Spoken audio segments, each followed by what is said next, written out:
Welcome. Thank you for joining me. I'm Dr. Lisa Toppin, and you have joined another episode of Inputs to Action. Today, my guest is Dr. Scott Brooks. He is the director of the Global Sport Institute at and associate professor of sociology at Arizona State University. Scott, welcome, and thank you for joining me. Thank you for having me. Excited. I am. Listen, you have um, presented at my company once before. We had a compelling conversation, and I know this is going to be yet another one. So I'm excited to get into it Yeah. because we're talking about Title IX in particular. During this month, and I know that it has some significance. But let's before we jump into that, let's take a step back. Tell us a little bit Sure. about the Institute and how you came to run it. Yeah. So Global Sport Institute, we started in 2017. And really it was an opportunity for Kenneth Shropshire, longtime professor at Wharton at the University of Pennsylvania, was recruited to Arizona State to do something big, to start some kind of large global sport initiative. And so he asked me. He was one of my former professors at University of Pennsylvania, and I had done research for him in sport. I knew I wanted to study in sport, and when I saw that he was there, I asked him if I could do research, and our relationship started there. So that goes back to 2000. And we had done various other kind of projects working with Major League Baseball, looking at the low number of Black American players, trying to help them understand that. So we were continuing to do work even after I had finished. He got this opportunity, asked me to come help blueprint it. It went in a few different directions. We were able to, Arizona State ultimately said, hey, we like it, want to move with it. And we got some additional generous funding from Adidas, as most people refer to it. And so we've been able to do some really good work. Our focus has been primarily around diversity, equity, and inclusion. So looking at that in leadership positions, that is Ken Shropshire's, one of his first books in black and white was all about leadership positions in sport, and Mm, looking at race. So that's one of his main areas. One of his others, he was really interested. He's a former student athlete. He was a football player at Stanford back in the 70s. And so he also was always interested in athlete transition. How do we help athletes when they're done playing their elite sports career, regardless of level, whether that's college, whether that's pro? We say even in high school, but you've got to transition. There's a statement, and I don't have who to attribute it to, but the athletes die two deaths. One, mm, when they finish their sport career, whatever that is, whenever they've got to step down, that loss, that mourning can be whether it's a teammate, you're playing in a team sport, so now you don't have a team, but that structure, that camaraderie, that working together, the discipline, going to practice, human, the physicality of it, and now you go to where you have all this extra time, and how do you adjust? right. We talk about an athletic identity, so they've got to wean themselves from that, right? And it's usually abrupt. They often didn't anticipate it. Number of athletes, if they're professional, they simply don't get re-signed. They might have to end their career due to injury, any of these kinds of things. So they died that death, and then they died the natural death. And so Kim was, he was, as a student athlete, always wanted to understand that transition. He also did some work around particularly education of athletes. So, what are they getting their degrees in? Are they Mm-hmm. actually being given enough time and support to do the schoolwork? Whole notion of there being, jock majors, and them not really getting to pursue majors that would help them after, those kinds of things. So he was always interested in that. And then being a business professor, he was interested in the business of sport, and Mm. increasingly was entrepreneurship and innovation. And so, those have been our primary platforms. Transitions, particularly post career, of that elite sports participation, looking at diversity, equity, inclusion, particularly leadership, coaching, management, ownership, all that. and then also looking at this athlete education piece. So those were our primary pillars. I've now extended it and had an opportunity to kind of rethink this with my team. And so I've always been interested in youth sport. So you'll see us make a much deeper dive in youth and their sporting careers earlier. That's still about athletes. How do we help athletes in their transitions? But I'm interested in us looking at a younger age. What are their sporting experiences, and how do we help them get the most of it as an athlete? And then we're going to be looking at deepening our connection on the entrepreneurship and innovation space. So we both promote athletes as entrepreneurs, teaching them how to think of themselves as a brand, and Yes. particularly in this time now of name, image, and likeness, Yes. right? How do you help them to leverage their platform, see themselves as a brand? This day and age of being an influencer, this is what that is too, right? Marketing, promotion. But athletes can, at the college level, can really take advantage of that. So we have really doubled down on that kind of education for athletes as entrepreneurs. But then we offer through a partnership with the Edson uh, Entrepreneurship and Innovation Institute here at ASU, an amazing institute that provides education around entrepreneurship and innovation for all for their lives. Like that's the whole idea. We want to raise people, we want to create, a community of folks who have that entrepreneurial spirit, that know how to problem solve, they use design thinking, and they provide this education free because they've gotten generous grant corporate sponsorships, and so they do that free. So when you put the two of us together, Mm, we have been building a community of sport entrepreneurs outside of athletes, and we right. provide some smaller level grants, really kind of, we generally say early stage, but we've had some later stage entrepreneurs that come through. They do pitch competitions, do that twice a year. It's open to anyone in the world who's interested, has a sports product, an idea that they want to pitch. We also try to get them into beta testing opportunities. So through our connections here at ASU, maybe Wow. there's an opportunity to work with our athletics department. We had two brothers from Norway, sorry, from Sweden, who have an app that connects people to athletic facilities.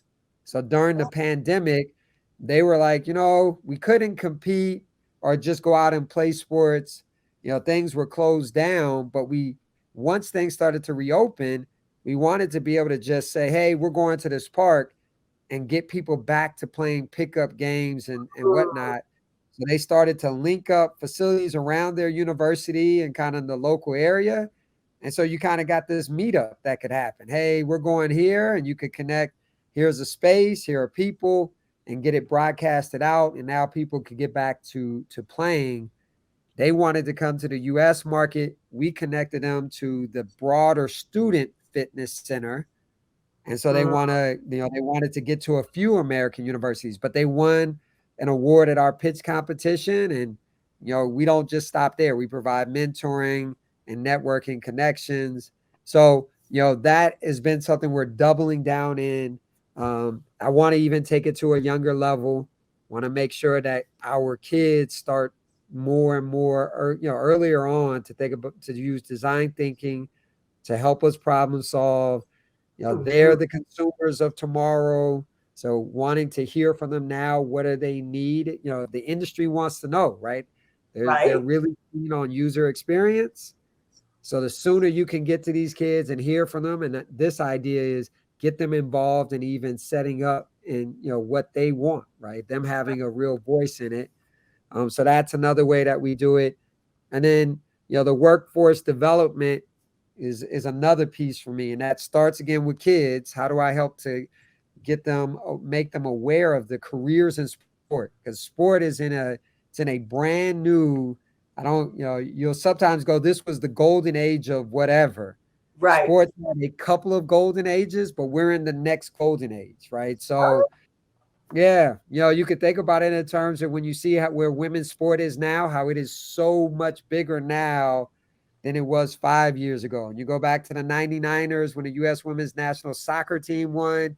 and Yep. how big got there. Now you look at how much bigger that team is and its prominence globally. And then you get to just this past year, women's college basketball, March Madness, they had greater viewership than the men's side. So we're in a new heyday. We're just riding Serena's, retirement, but you Hmm. still had Naomi Osaka was getting bigger. So American women were starting to get bigger. Not that Naomi was playing for Japan, of course, but Sloane Stevens. I mean, you can go down the line. So I think we're in a heyday for women's sport. We're seeing, Venus got the whole equal pay on the major Grand Slams.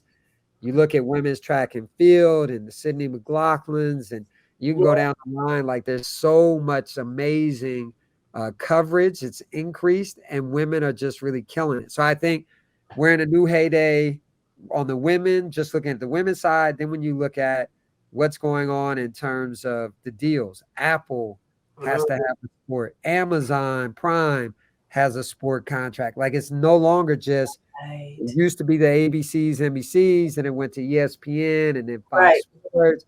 And now you're at Amazon, you're at Apple, right? Everybody knows that sports are not just a sports page.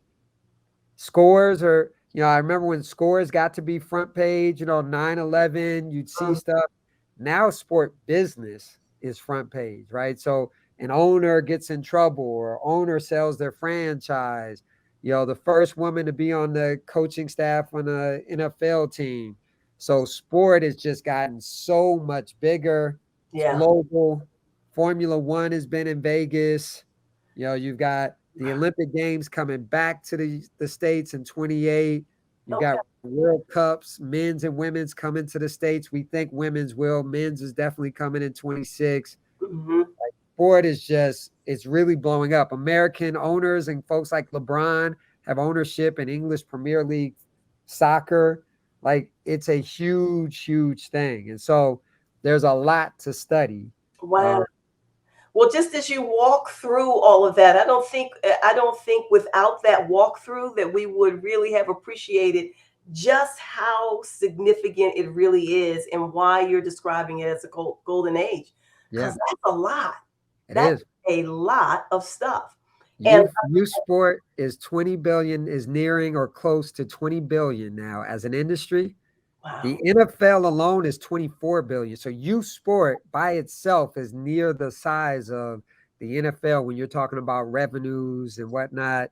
You've got private equity that buy bits and pieces of sports franchise. Like think of how stable we think of private equity, and they're investing in sports franchises because the returns are amazing, right? The Suns sell and everybody's like, oh my gosh, the National Women's Soccer League opens up a franchise and they were like, yeah, this looked like it was only going to cost us 5 billion. So that was a steal because we know in 2 years or Right. 5 years, this is going to be double. Right. And so you see that. And so with private equity coming in and tech companies are coming into youth sport to run, help run the leagues, and they're doing sport management apps so that if you and I were to start a league, there's turnkey companies that have apps, Team Snap, league apps. Yeah. Yeah. There's all these things going on. So youth sport and the global sport, all of these things are coming together at this time. Yeah. And so globally, it's a huge thing. We know that. Hmm. But you also have in our country with the games coming in 28, with the men's World Cup coming in 26, potentially the women's World Cup, America is going to have another big boom in sport, right? And Wow. that's a thing for us to really think about and embrace. Well, that's exciting, and part of why we wanted to have some conversation is because we are coming up on the 50-year anniversary for Title IX, Yep. and I thought important as we go into this conversation, just with the backdrop of everything you just described, and really sort of heading into what you're describing as the new golden age. First of all, just explain to us what Title IX really does. What does it Yeah. really and fully include? So it really is a educational statute that just says no person, kind of on the basis of gender. Now it's really been extended to sexuality or sexual orientation, should be discriminated, against. Not be allowed to participate in educational programming. Right. In our country, education, sport has been linked to education Mm-hmm. historically, and so sport falls underneath that, but Mm-hmm. that it's really a gender protection that you cannot be discriminated against on that basis. And so, as a part of civil rights legislation, right, we had racial discrimination first. Right. This was our gender discrimination and sexuality. Right. And so, if the way it hits schools in particular is, if you don't abide by that, then you don't get government funding. And Okay. so every university, college gets government funding, the Harvards, I mean, all the way down. So Right. none of them can discriminate on those bases. And so Right. that's really what it is. And so it's on the basis of gender. That does not designate specifically women. And we can Right. talk a little bit more, right? Okay. It's gender, right? Gender is all genders. Right. So not just women, Not just but women. we have used it particularly to protect and to get increase the opportunities and access for girls and women. Yes. Okay. And in so doing, we sort of focused in on, at least in, and again, what we sort of understood about it was, look, you can't have a football team and a men's basketball team and all of these teams and then say, look, we've run out of money and we Right. can't afford to have any other teams. You know, we would love to Exactly. have a lovely soccer team for the women, but we don't have any money to do that. And so you've got to sort of look at that full bucket of Yep. money Yep. and divide it equally. Right. And does that sort of show up in a way that suggests, listen, if we have, I don't know, 150 men playing sport over here, we have to have 150 women, or how does it actually manifest, particularly in the university setting? Yeah. So you've actually, identified it. It's equal numbers. So we understand that you can't give the exact same dollar amount, because a sport like football, so there's two parts to it, but I'll get to it. Like, a sport like football is going to cost more than other sports. The cost of the equipment, helmets, pads, even insurance, like, you go through all that, it's just going to cost more. So they're like, we can't fully do it by equal dollars. You can't do it by sport because there aren't counterparts. So you don't have a women's football, so Right. that doesn't work.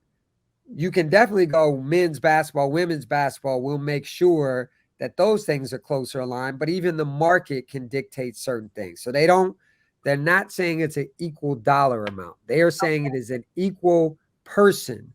So if you have 150 athletes, as you said, on the men's side, you have to have 150 on the women's side.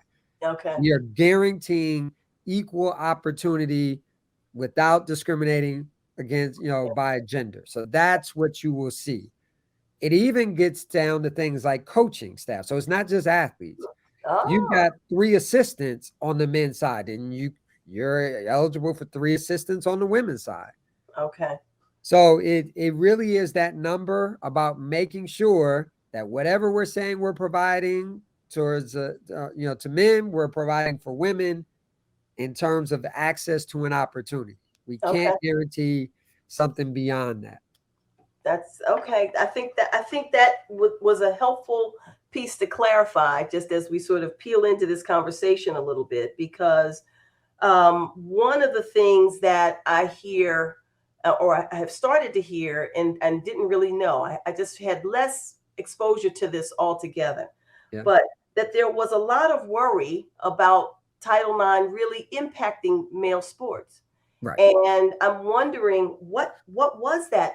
Was that concern realized, and how did it impact Yeah.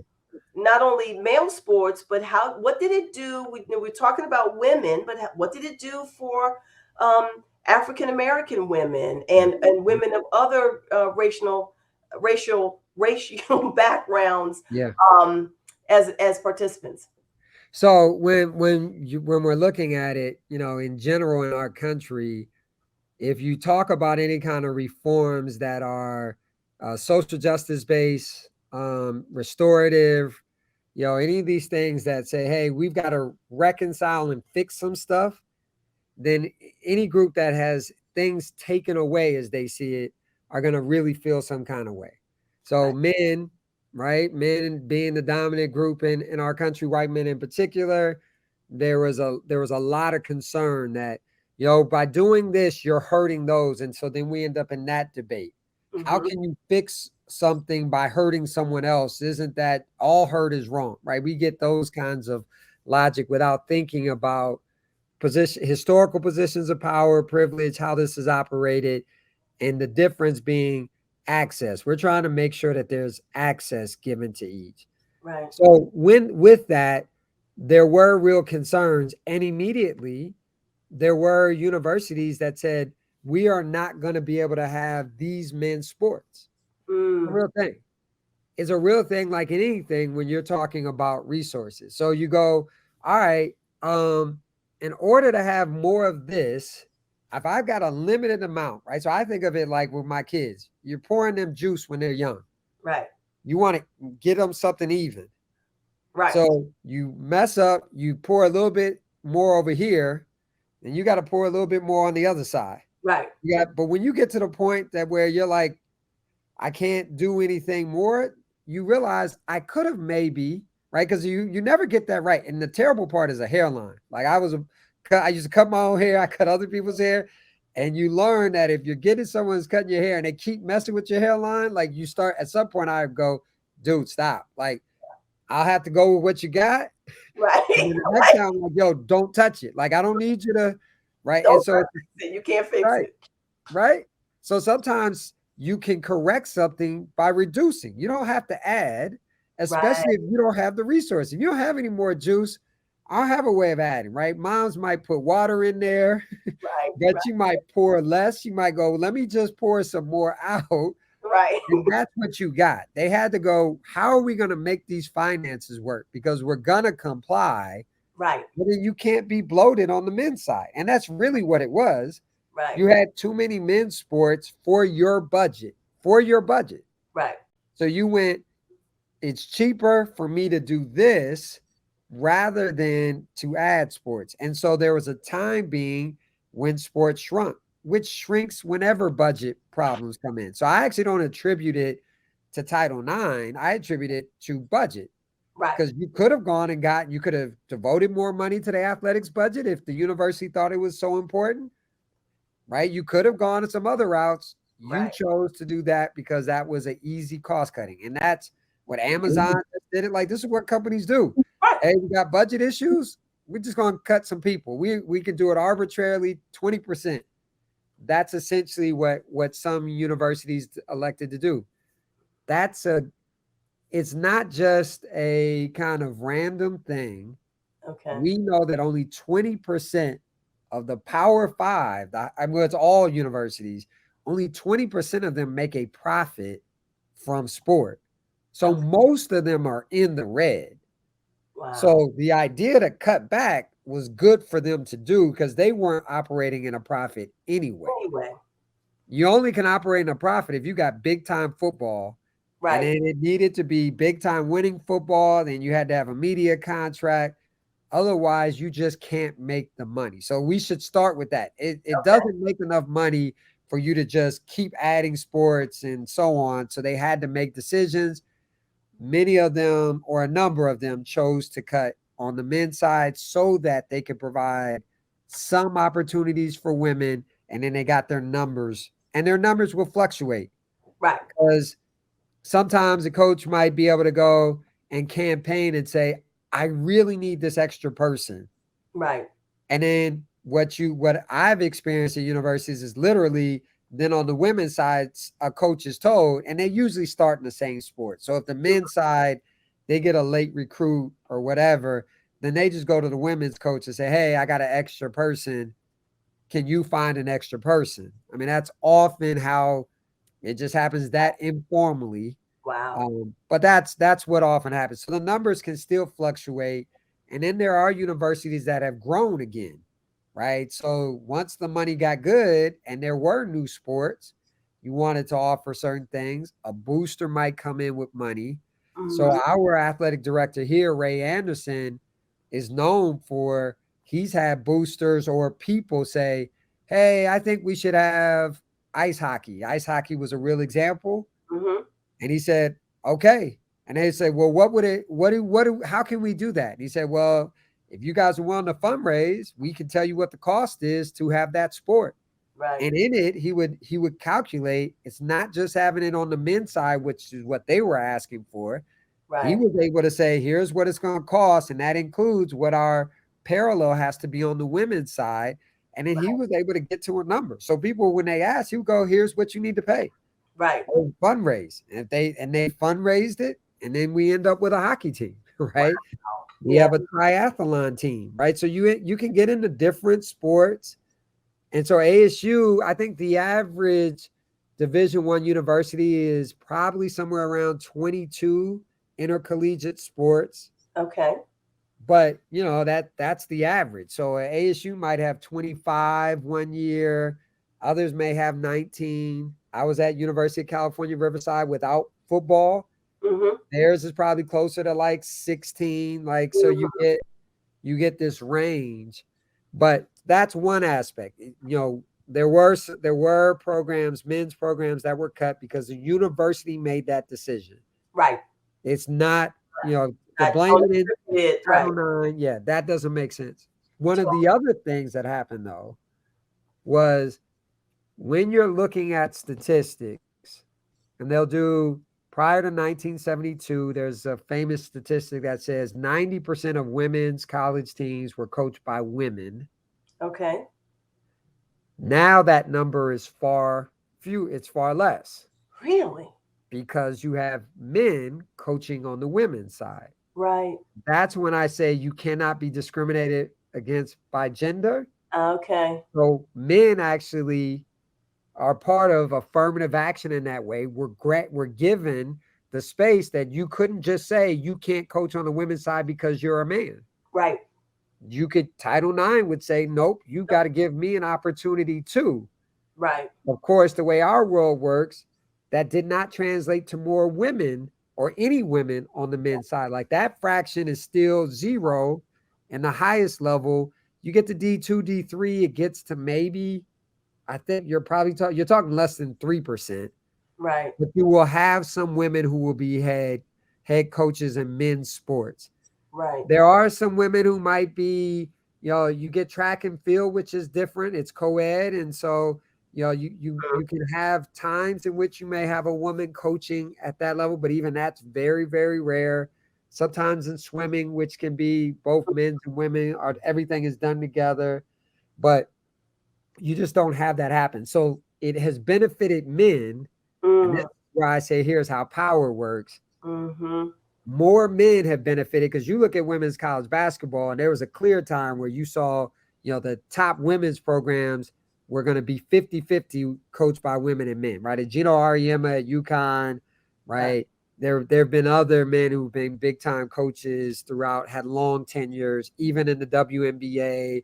Women's soccer, our national team had men's coaches. Mm-hmm. University of North Carolina, where you are, have been historic in women's soccer. I think it was Tony DiCeccio, right? But Tony, he had been a long time North Carolina coach. And then, so we don't see women coaching in the NBA as a head coach. We don't see women coach. So it didn't favor both sides equally. Right. And the fastest rate of growth on the women's college basketball coaching is white men. Wow. Fastest growing rate, Yep. right? And then when you get back to that 90% prior to 72 were coached by women, I always ask which women, because we know if we're talking about 72, you're not talking about Black women, Latinas, Asian women coaching in Power Five. They're not coaching at the University of Tennessee. They're Right. not coaching at Alabama. They're not coaching at Texas. So even then, we were talking about white women. Right. So you have more Black women. You have, I think there's one Latina. We did a study of women's college basketball, and we published that back in 2021, I think it was when we published it. And so when you look at it, there are very different trajectories, for it. We did it we split the dynamics by race and gender. And so Mm. you can see how Black women as head coaches, their prior jobs, their jobs after they leave that the position we saw them in, their college playing experience, at what level did they play, like across the board. And we've seen it in the NFL when we did the same kind of research. Blacks are going to have more playing experience than whites as a whole. They're going to have higher level. So they'll play at the biggest name schools or Power Five conferences. Many of them will have more legendary careers. Mm, Only whites have been in the position, and white men almost exclusively, where they may not have any college experience and they're head coaches in the NFL or head coaches at the highest level in women's college basketball. White women will have played more. Like, you can look at graduate degrees. Women are going to be more have more graduate degrees than the men who are coaching in women college basketball. So you still see all these discrepancies, right, even though there have been more opportunities for black women. Black men, when they're coaching, they're almost exclusively coaching in HBCUs when they're coaching women, almost exclusively. right. White men are not, I mean, I guess you could call all the other universities historically white, Mm-hmm. but see, black men don't really only get opportunities at black schools. Black women get opportunities primarily at the HBCUs, but they'll get some in the Power Five. The highest jobs are generally going to whites across the board. Right. Although we'd have to update it because we're seeing a lot of changes in the last year or two. Okay. Even when you looked at March Madness, you had a number of black women who were coaching in the SEC at Ole Miss and Right. at other places. Carolina. Don Staley, of course, at South Carolina, who's amazing. And she's the quintessential overachiever according to her peers, right? Mm-hmm. The only person to be a Naismith College Player of the Year and to be a Naismith Coach of the Year, which is the highest honor in basketball. And she has two for both. Two-time Naismith College Player of the Year, which is very rare. And now she has two-time College Coach of the Year. And she was the only one to do it once. And now she's done it twice. Right. Right. So you she's amazing, right? Phenomenal, but she has to be kind of like overqualified to Right. get to a Power Five. She's at South Carolina. Right. She's been the U.S. Olympic coach now. She's a four-time Olympian, right? She Yeah. had to she had to do all of those kinds of special things. Right. That I mean that it's such an important story to tease out because I think we haven't really paid attention to it.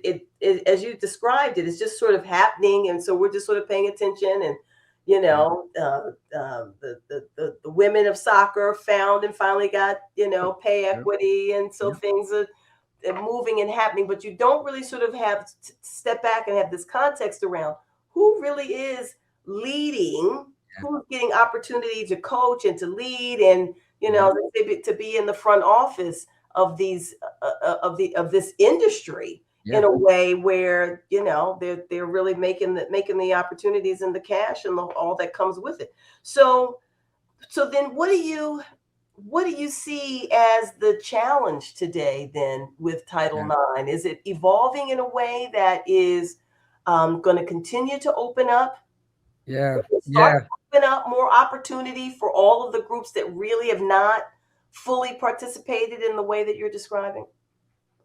Yeah, it's interesting because, as we said, if you're looking at white women are really getting to much greater numbers at the head coaching at the biggest name schools, and they've lost their percentage.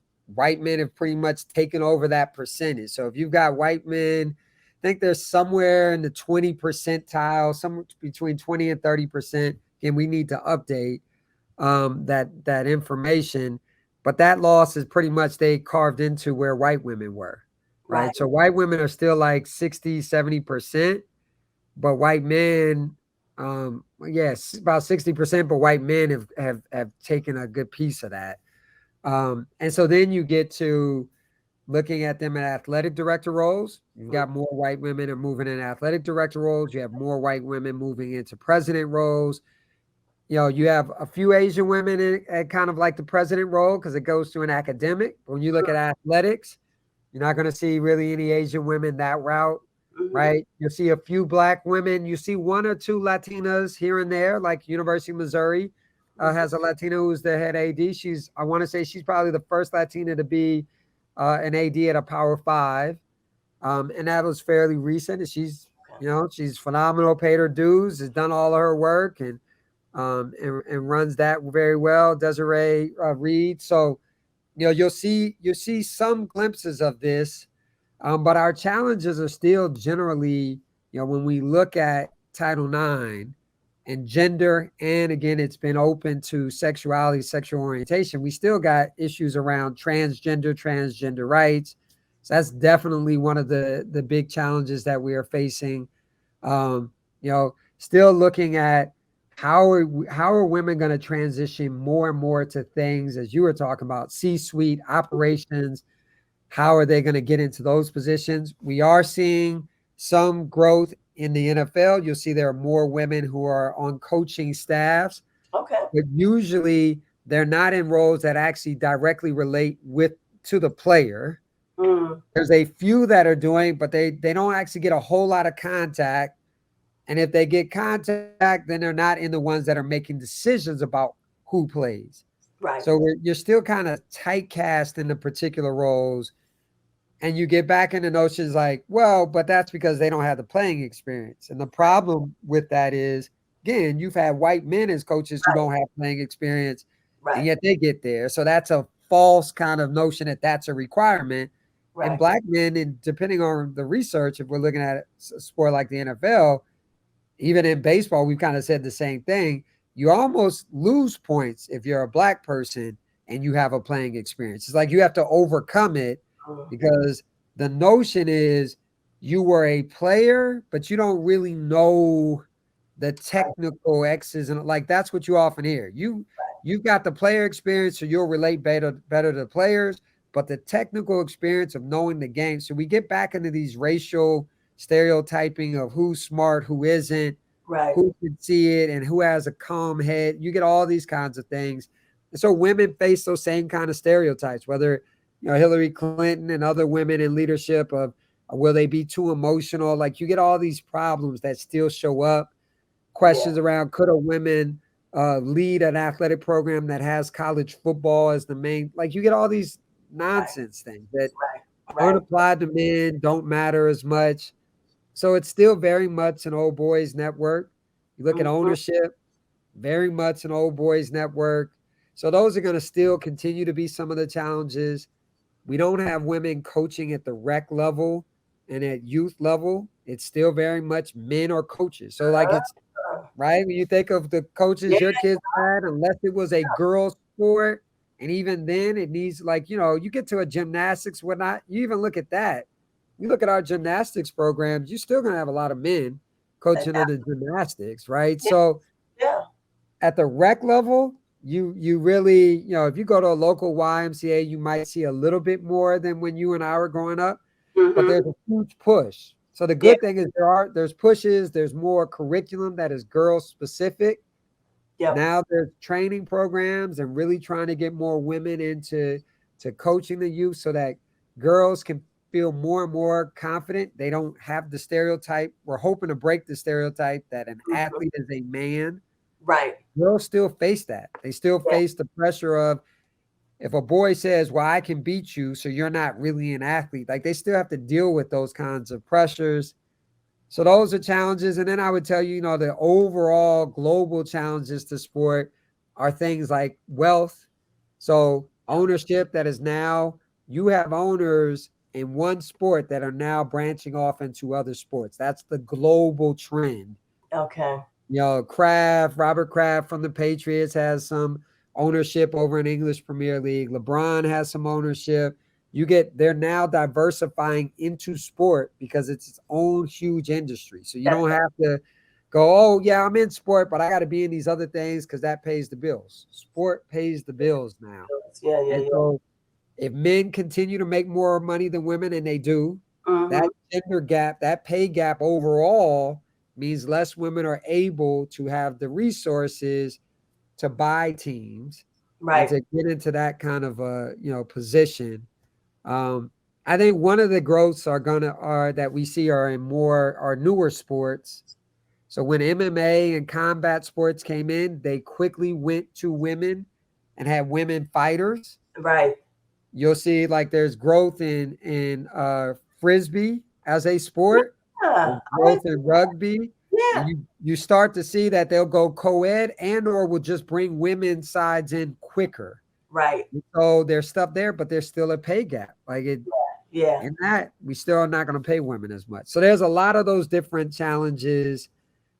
Still, you're just now getting to where we're paying attention to things and it's not stigmatized. Things around like menstrual cycles, so now products are being made that are specific fabrics. That's brand new, right? Right. That's a big deal that we're moving in those kinds of directions.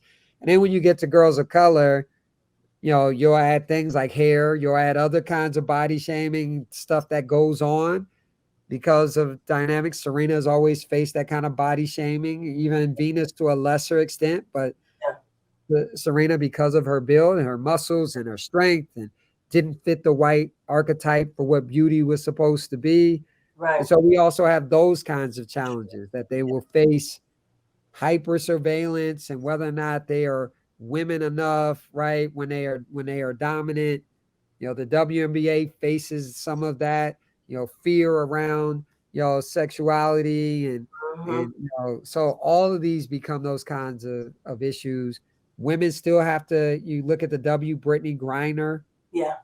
is like the epitomizes the fact that women do a second shift, as was coined by Arlie Hochschild, a so great sociologist back in like the 80s. She did this work, and it was as women are going into the workplace, they still are responsible for the homemaking. So Hmm. that's their second shift. They go to work and then they come home and they got to do a shift there. Women in the WNBA were doing a second shift Right. to Europe because we Right. didn't pay them enough, right? And so Brittany got put in a bad position Right. in terms of geopolitics. Whatever you think about why she was there and should Right. she have had hashish or and whatever, the point is that LeBron doesn't have to go play anywhere for Right. that. If he goes there, he can vacation or he's going on a Nike tour. It's all Right. about earning more revenue. He doesn't have to play to Right. actually get that additional revenue. Right. And that second shift is athletes, but it's also coaches. Up Yeah. until